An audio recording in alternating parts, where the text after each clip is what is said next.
Hello everyone, welcome back. This is Lecture-1, Class 9th, Subject English. In this lecture, we are going to discuss chapter number 4 of Movements, that is, in the Kingdom of Fools, written by A.K. Ramanujan. We will discuss these things. First, introduction of the chapter.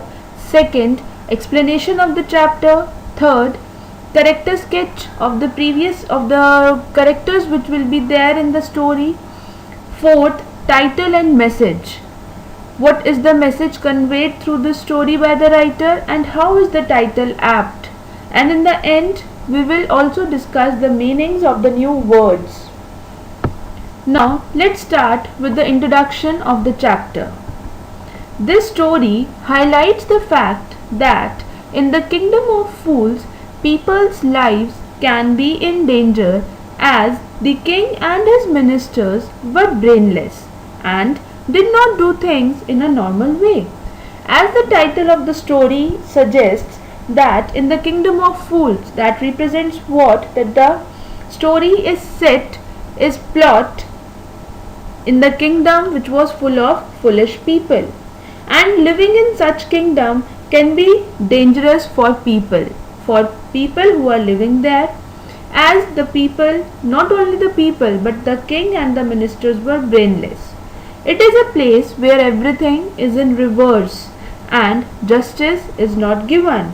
The kingdom is not following the normal things which are followed everywhere, and justice is also not given. A guru and his disciple visit this place. So once what happened? A guru and his disciple visit this place, get involved in some matters, but finally with guru's wisdom, king and his ministers get executed by their own orders.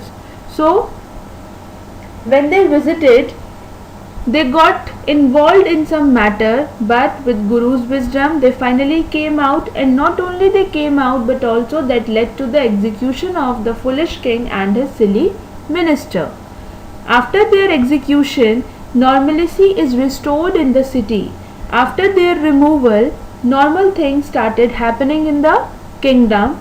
The people chose Guru as the king and his disciple as minister.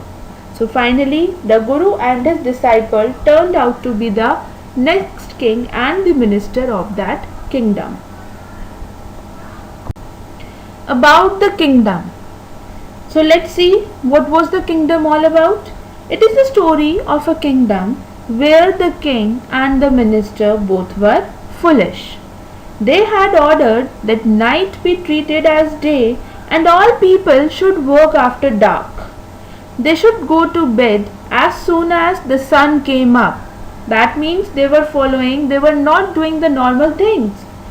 King's orders were followed by the people by fear of death. So the king's orders were followed by the people due to the fear of death, as who will not follow the rules or the orders of the king will be hanged or will be killed.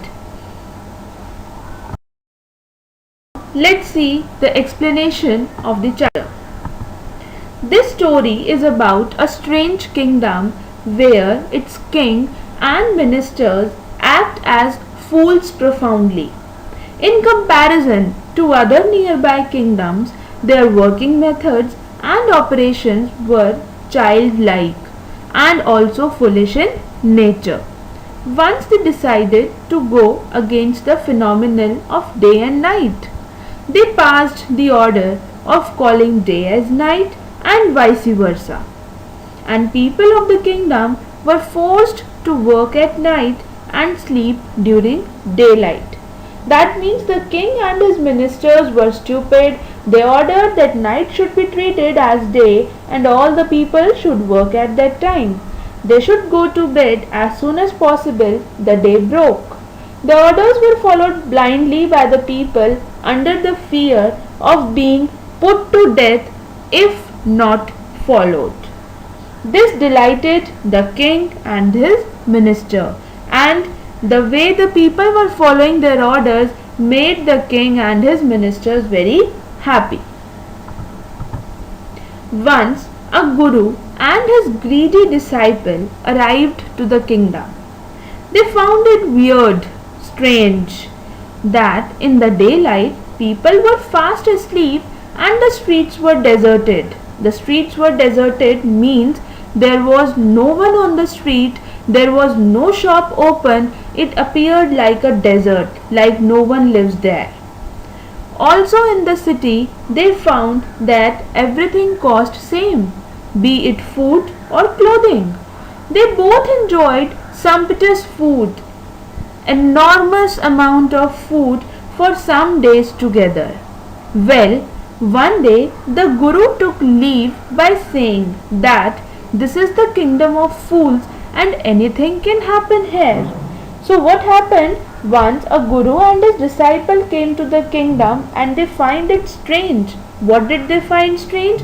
That the people were used to work at night time whereas they used to sleep throughout the daytime.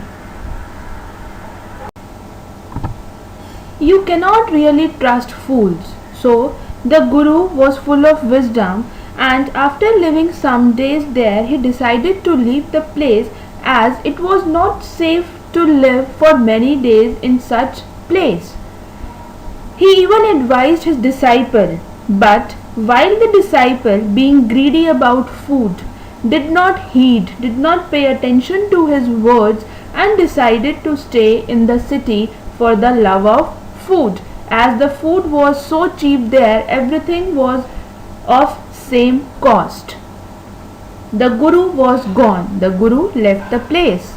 The disciple grew fat in size because of overeating and sedentary lifestyle. As he was tempted by the cheap food, so he grew fat due to overeating. One day in a wealthy merchant's home, a thief tried to break in for burglary.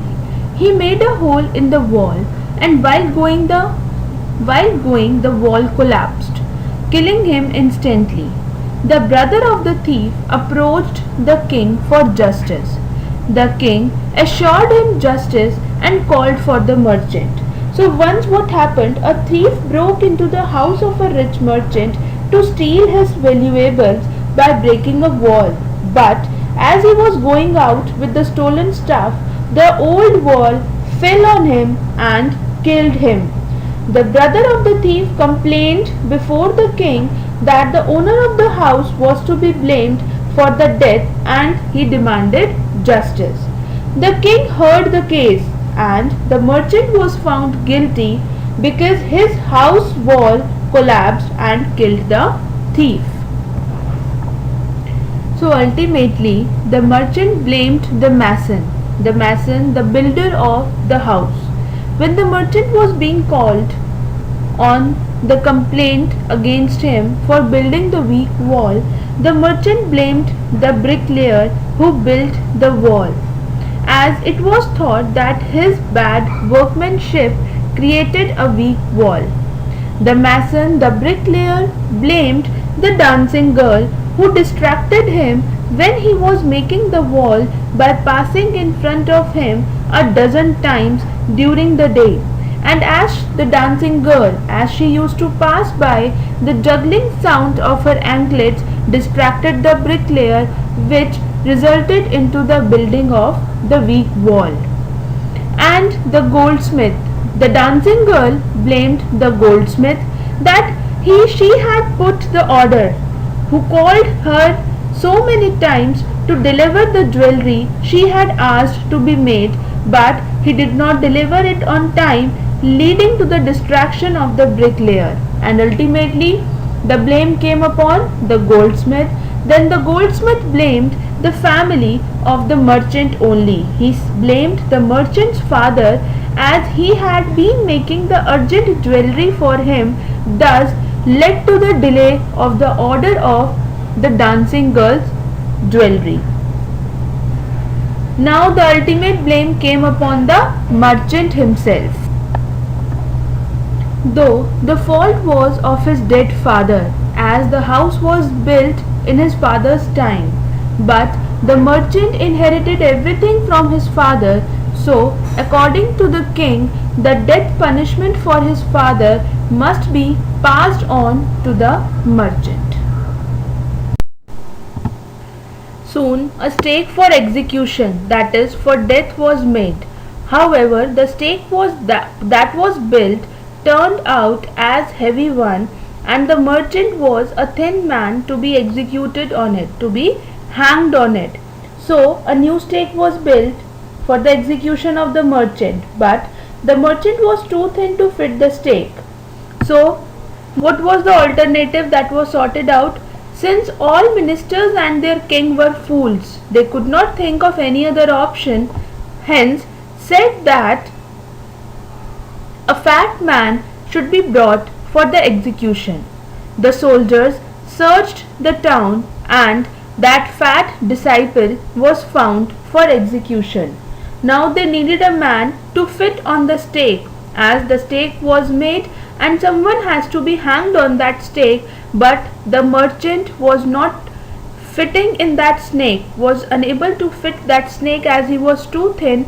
So the search was there in order to find a man in the whole town, a fat man, and ultimately no one was there to fit the stake except that disciple who had grown fat by eating too much of food. Now he then remembered his guru's words and wished that the guru was there. Just before the death penalty could carry out, the disciple remembered his guru. Now he was remembering his guru's words. The guru, being wise, could see the things from his end. As an upshot, he appeared at the sight to save the disciple. Firstly, he scolded the disciple for being too relaxed in the country of fools. As before leaving, he advised his disciple also not to stay for long, but he was tempted by the cheap food that ultimately led him to trap in this trouble. Next, he asked question about the difference between guru and disciple to the king. The king replied that guru was bigger than disciple. So the guru was full of wisdom and he knew it very well that the king and his minister was too foolish. So he trapped them in his words of wisdom. The king replied that guru was bigger and disciple is after him only. The guru requested the king to execute, to hang him first. The king got confused and he asked him that why he wanted to be hanged, why he was so much eager to be hanged and his disciple after him. Guru said that the stake was brand new, so whoever dies on it will be reborn as a king of this kingdom. So he said that the stake was the brand one. So whoever will die on that stake first would be reborn as the king of that kingdom again, and the person who will be dying second will be born as a minister. So these were the words in which the king and his minister got trapped. The king believed the gossip, thus he discussed the same with his minister. Now he got confused that what should be done, and he discussed the same with his minister as well. At any cost, the king could not lose his kingdom to any random saint. Thus, they decided to die on their place. At night, they disguised themselves as guru and disciple, and in the morning they were hanged. So what did they decide? The foolish king and his silly minister decided to die on the stake first so that they could be reborn as the king and the minister again of the same kingdom. So what did they do? At night they replaced themselves with the king and his minister and got hanged the next morning.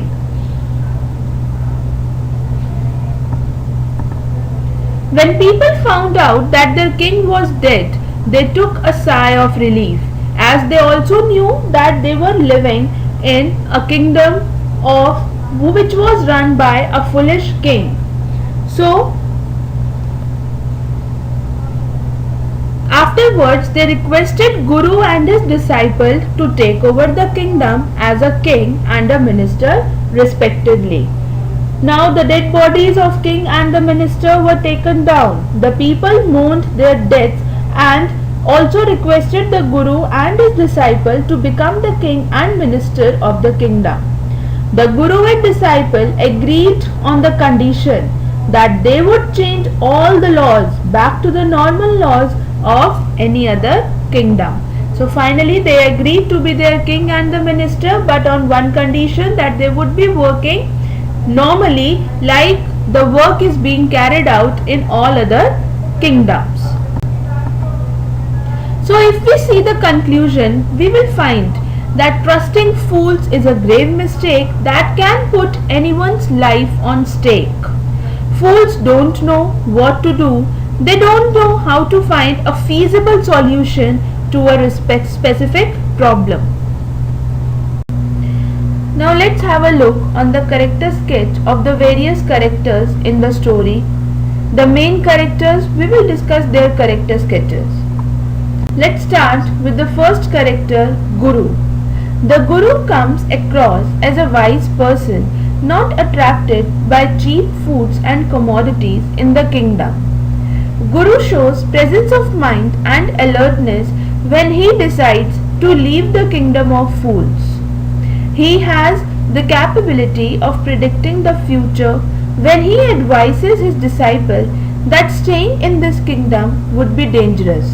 So, the Guru was a wise person, he was a man full of wisdom, and also, unlike his disciple, he was not attracted by the cheap foods and commodities in the kingdom. Instead, when he predicts that it was not safe to live there for long, he immediately decided to leave the kingdom. He even shows his presence of mind and alertness during the time of leaving the kingdom and when his disciple got in trouble. As he was a saint, he has the capability of predicting the future, and even he advises his disciple that staying in this kingdom would be dangerous. Next we have is disciple. Disciple is greedy in nature because he gets attracted to cheap prices of food in the kingdom. As he was a food lover, he was tempted by the cheap food in the kingdom. He is arrogant because he ignores Guru's advice of danger in kingdom of fools. He is fearful in nature who gets scared at the thought of being executed by the foolish king. His greed almost cost him his life, but he quickly regained sense. He had faith in his Guru's powers. That is why he first recalled him in his thoughts and then behaved according to the plan devised by him.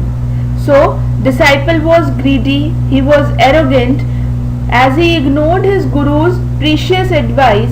He is also fearful and he had faith in his Guru's words or Guru's powers. That is why he recalled him, and just because of his immense faith in his Guru helped him and got him out of that trap. Next character we have is King. The king was a very stupid person himself. He had no sense of distinction between right and wrong. He could not even decide the prices of costly and inexpensive items in his kingdom, thus setting the costs of all items as the same. He has an unusual way of solving cases. Whatever comes to his mind is deemed as a decision. So, the king of the kingdom of fools was a stupid person himself. He could not decide between right and wrong. He sets everything of the same cost, whether they are costly or whether they are not, but everything was costing the same. The king is a fool, but he is the powerful person. Obviously, he was the king, so he has all the powers. Such people can be very dangerous. because they are senseless and do not sense consequences of their decision. So such people can be dangerous for other people also, as they do not even realize that what their decision could have impact on other people, as the king decision ruined the kingdom and the life of the people of the kingdom, and he was feeling happy and delighted when the people of his kingdom used to follow his advice. He did not realize that they are following his advice only at the cost of their life, because who will not follow his orders would be killed or would be executed. Next character we have is the minister. The minister was as irrational as the king himself. As the king was the foolish person, his minister was also a silly one. It was the minister's idea to find a fat man who fitted the stake so that the order of execution could be put through. Just to implement their orders, as the merchant was unable to fit the stake, the minister advised his king to find a man who will fit the stake. The killing of the minister does not rouse any sympathy, for he was a dumb character who was responsible for his own death. So, after reading the story, one cannot imply sympathy for the death of the minister, as he was the one who was responsible for his own death. So they were the characters in the story, the four main characters. Around them only the story revolves. Now let's have a look on the title. This story, how is the title apt? This story is about a kingdom ruled by a foolish king and his silly minister. The people are too foolish. Why? For they obey the most ridiculous orders passed by their king. The entire nation of the story, the entire action of the story takes place in this kingdom. The reason that makes this place a kingdom of fools are well exemplified, are well explained by the episodes in which innocent people are caught one after the other in the name of justice. Hence, the title stands justified and apt in every way. So, how is the title of the story apt? Because the story is about a kingdom which was ruled by a foolish king. The people were also foolish. They were following the orders blindly instead of standing against those ridiculous orders which are ruining their life. And the reason that makes this place a kingdom of fools are well explained by the incidents, by the episodes, by the events which we have read in the story. As innocent people were called upon for the case with whom there was no relation. So we can say the title was totally apt. Now comes the message that is conveyed through the story. The story is a folk tale and gives two messages. The first message is that one should stay away from foolish people, else one is bound to suffer. So one should stay away from foolish people, else we would be the one who would be suffering with them. The second message is that in order to tackle foolish people, one should employ wisdom and not knowledge. The Guru does not argue or reason the innocence of his disciple. Rather, he flatters, he traps the king and manages to convince him that the new stake was lucky. He not only saves the life of his disciple but also rids the kingdom of the foolish king and his silly minister. In addition, he becomes the next king and his disciple the next minister. So after reading the incidents, we got two messages. First one, that we should stay away from foolish people, and second message, to tackle foolish people one should employ wisdom and not logics, because logics are implied with those who are full of sins. Like the Guru saved his disciple's life with his wisdom only. Now new words. First, till. here to cultivate land for farming. Stirring, moving around. Guru, saint. Amazed, shocked and surprised. Duddu, money in Kannada language. Pursuing, follow. Ancient trade refers to theft there. As who referred this word ancient trade? The brother of that thief. Summoned, to call upon someone. Bricklayer, a person who lays the bricks and builds the walls. Goldsmith, a person who makes ornaments out of gold. Scoundrel, a dishonest person. Accusation, to blame someone. Bailiffs, a law officer who makes sure that the decisions of a court are obeyed. Stake, a post with a sharp pointed end used to pierce through something. Execution, an official killing of someone. Impaling, to push a sharp pointed post through something.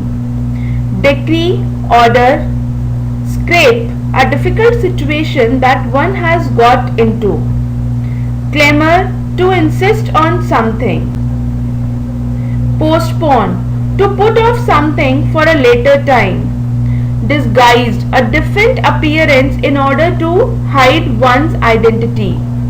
Panic, fright. Persuade, convince. Now we have the homework.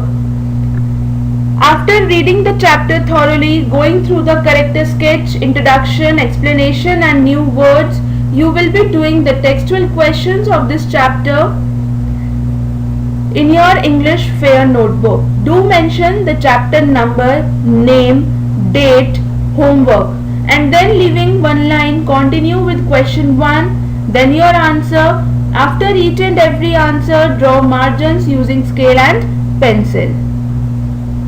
Thank you.